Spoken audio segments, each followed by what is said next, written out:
Hammaga salom do'stlar. Bugun sizlar bilan uchrashuvchi. Bugun faqat 13 qishloqda. Qani ketdik. Bugun yangi sarguzasht qilamiz.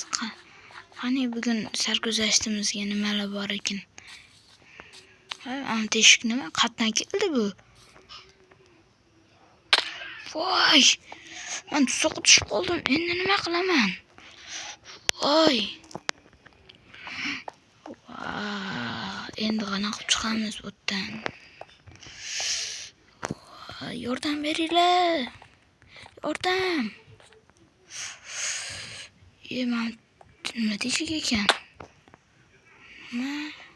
Qazi debdi. Balkim bu yerda nimadir sirli kirka yotgandir. Qani? Balkim bu yerdadir. Qazilmayapman. Menga kirka kerak. Hamtadir balkim. Yo'q. Qani balkim bu yerdadir. Bu hozir esa birinchi qism tugadi. Ikkinchi qismni ko'rish uchun bu videoga obuna bo'ling. Qachonki menda 20 ta obunachi bo'ladi va keyin bu videoning ikkinchi qismini olaman.